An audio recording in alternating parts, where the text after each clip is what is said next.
Lesson 19.2 on immunology testing. So immunology or serology is the scientific study of antigen and antibody reactions. An antigen is a substance that can stimulate the formation of antibodies in a person. So an example would be bacteria, viruses, bacterial toxins, allergens, and then blood antigens. An antibody is a substance that is able to combine with an antigen, which creates an antigen-antibody reaction. So laboratory testing in immunology deals with studying those antigen-antibody reactions. This is done to assess the presence of a substance, such as blood typing, or to assist in the diagnosis of a disease, such as mononucleosis testing. Okay, so examples of immunologic tests. Oh, gosh. So hepatitis tests are used to detect viral hepatitis. There's quite a few different types of viral hepatitis. A, B, and C are the ones that we're most familiar with. But there are 5 different types, actually, 5 different viruses that cause viral hepatitis, A, B, C, D, and E. Hepatitis basically is a liver infection, right, that causes inflammation and damage of the liver, which can cause this horrible yellow bloating of the liver, or cirrhosis, unfortunately. So the test determines the presence of the virus, and then it can tell which specific virus it is. So it can help determine which type of hepatitis. HIV test, that's another immunologic test that screens for the presence of the HIV virus.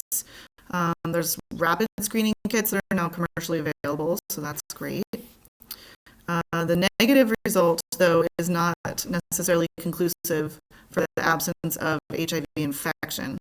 If an individual has become recently infected with HIV, the antibodies may not have had time to develop, so the test could come out negative even though the patient actually did contract the virus. So it can take anywhere from 2 to 12 weeks to develop the antibodies. So, or even up to as long as 6 months for the antibodies to appear. The rheumatoid factor, or RF, is a test done to screen for rheumatoid arthritis, which is known as RA, which is just an awful disease. You can see how it progresses, how it can progress. It's a chronic inflammatory disease that affects the joints and can just cause them to be disfigured and painful. So the blood of a patient with rheumatoid arthritis will contain the antibody known as the rheumatoid factor, or RF. So the presence of RF antibodies in the test would indicate, a positive test that the patient does have rheumatoid arthritis. Rapid mononucleosis testing. Mononucleosis is an acute infectious disease that is caused by the Epstein-Barr virus, or known as EBV.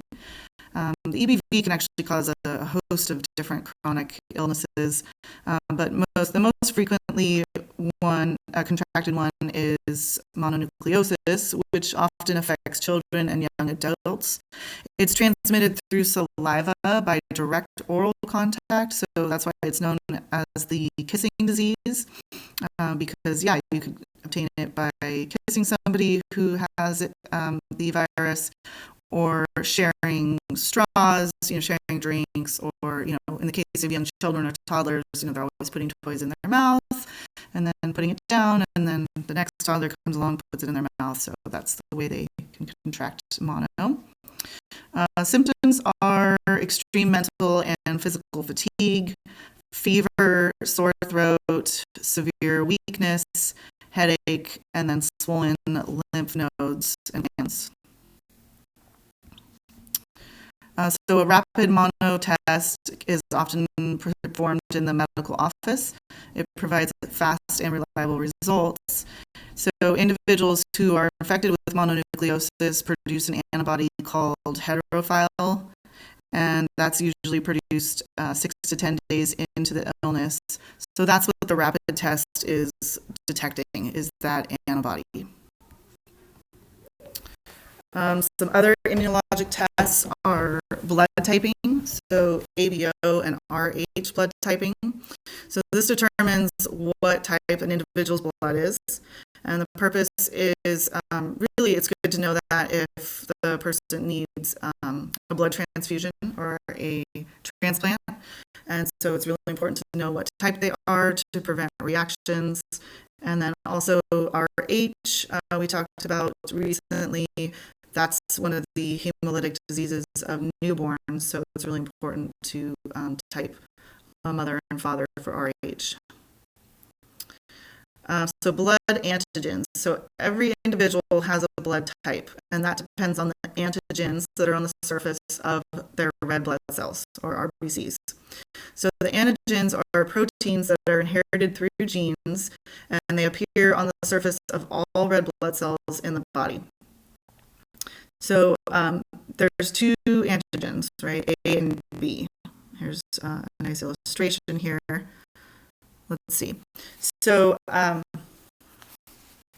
they're grouped into categories known as blood group systems, right? So the ABO blood group and then the RH blood group. So you can have either A antibodies on your red blood cells, or B antibodies, or you could have a combination of both A and B. And if you have none of those antibodies, then you would be classified as type O blood. So within that system, as I said, there's 4 different types: A, comma, B, or AB together, or O. And the blood type depends on which antigens are present on the surface, right? So again, blood type A has antigen A on the erythrocytes. Type B has antigen B. Type AB has both antigens. And then neither antigens, so no A and no B, is blood type O. And blood type O is considered the universal donor, because blood type O can be given to any other blood type, right? So again, A, AB, just B, or type O. So it just depends on the antigens that are present there.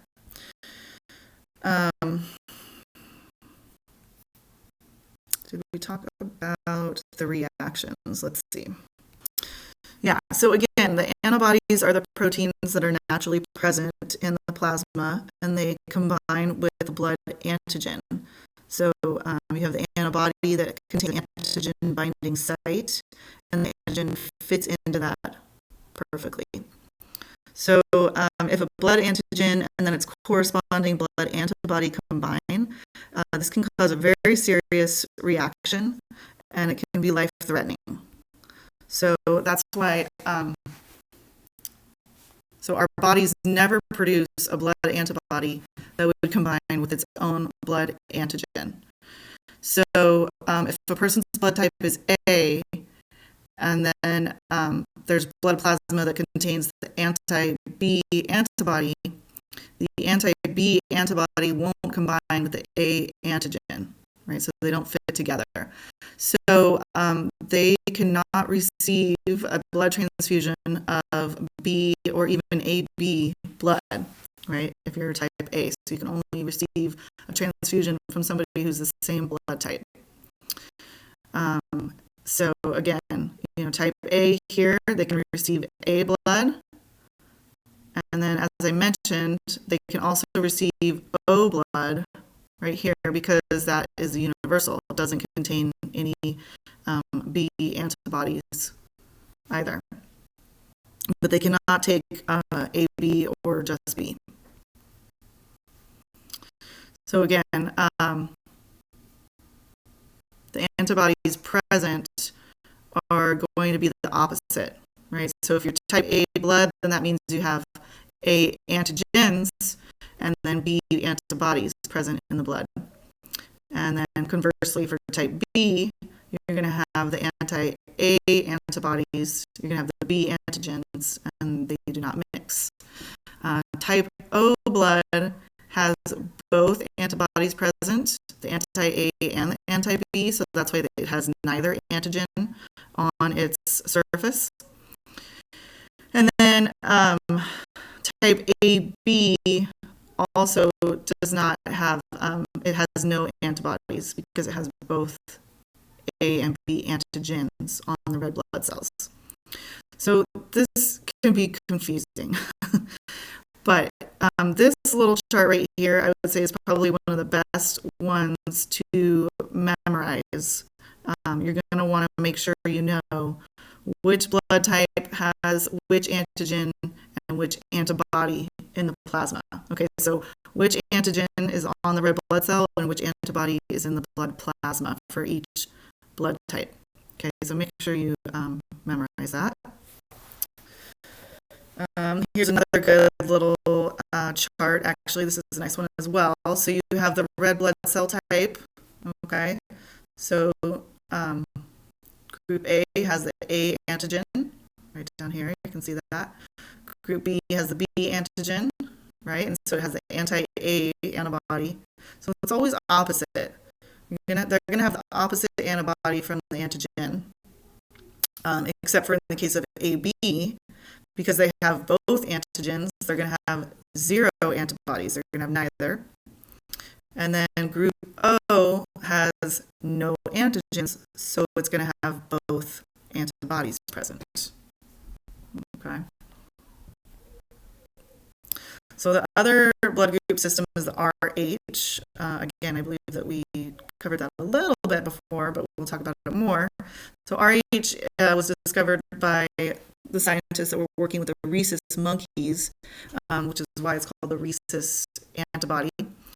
So most people have the Rh antigen present on their red blood cells, which means that they have Rh positive blood, right? So if they have the antigen, then they're Rh positive. So people with no Rh antigen on their red blood cells have Rh negative blood because they don't have the antigen. Okay. So it's another antigen in addition to either an A or B or both AB or neither in the case of type O. So it's separate from the ABO blood type group.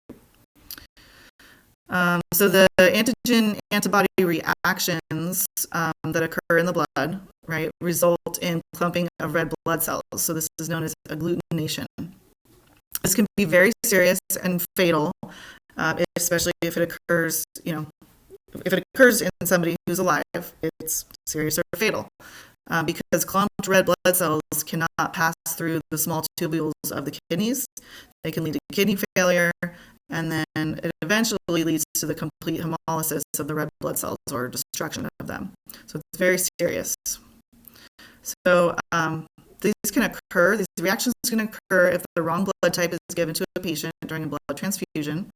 So, for example, if somebody has type A blood and they're given type B blood through a transfusion, the anti-B antibody of the patient would combine with the B antigen of the donor blood, and it would cause the red blood cells to agglutinate or clump together because the blood types are incompatible, and this can be fatal. So it can cause serious injury or death to the patient. Oh yeah, here's a good little donor chart here. So this is showing if the recipient has this type of blood, what donor blood can they give? All right. So as I said, the type O is considered the universal donor. And actually, I need to clarify that a little bit further. Type O negative, right? So the negative and the positive, that's talking about the Rh factor. So each ABO type, again, either has a positive or negative Rh factor. So O negative is universal. A donor with O negative can donate to every single other blood type, right? So they can donate to all the ABs, all the As, all the Bs, and all the Os, whether they're Rh positive or negative. Now the O positive, so they have no A or B antigens, but they do have the Rh antigen. They can only donate to the other positive blood types, right? So the other Rh positive. So O positive can give to the AB positive, the A positive, the B positive, or the O positive. Okay. Whoops. So this is another really good chart too, right? So the negatives, the Rh negatives can give to their blood group type, whether they're positive or negative, but the positives can only give to a positive. So hopefully that makes sense. So agglutination is the basis for the ABO and Rh blood typing. We always perform tests to see if the antigen or antibody reaction occurs. Obviously, in the lab, we don't want it to happen in the body, so there's no threat to life. So this would be blood typing. An anti-serum is used, so it would be a serum containing the antibodies, and that's added to the blood specimen. So, if we draw your blood and we want to type it, then we're going to add an anti-serum for each type. So in this example, we're adding the A antibody to your blood specimen. And then, so if the A antigen is present, then it's going to agglutinate, right? So we can see that occur in the lab, in the test tube. So then we know that that patient has type A blood. So they just keep going down the line and adding the serum with all the different antibodies to see which one causes agglutination. So another example would be anti-serum containing the B antibody is added to the blood specimen. And if the B antigen is present, it combines with the B antibody and it results in agglutination, which means that is type B blood. Okay. And if agglutination occurs when they've added both an A antigen and a B antigen, antibody, then we know that it's type AB. And if no agglutination occurs when adding the A and B antibodies, then that means there's no blood antigens on that red blood cell, so that means that it's type O blood. And so when this is happening, we can actually see it, in the test tubes. You can see the red blood cells agglutinate and clump together. It's pretty amazing. So fun facts, is blood thicker than water? Yes, actually blood is about twice as thick as water normally, thanks to all the cells and other bits that float in it. And then how long does it take a drop of blood to travel away from the heart and all the way through the body and then back again to the heart? That can be anywhere from 20 to 60 seconds. So that's still pretty quick. So the amount of time that you've sat there listening to my lecture, a single drop of blood is already rotated through your body, and back to the heart. At least, what are we at, 19 times, if not, twice as many. And then is all blood red? So no, some crabs actually have blue blood because their blood contains copper instead of iron. So the iron in our blood is what makes it appear red. Earthworms and leeches have green blood because they have a substance called chlorocruorin, which is a byproduct of iron, so it causes their blood to turn green. And then other invertebrates like starfish actually have clear or yellowish blood because they don't have any heavy metal in their blood like we do. And this is a little shameless plug to consider becoming a blood donor. You can donate your blood and make a huge difference and support the blood bank. Okay, so that's the end of 19.2.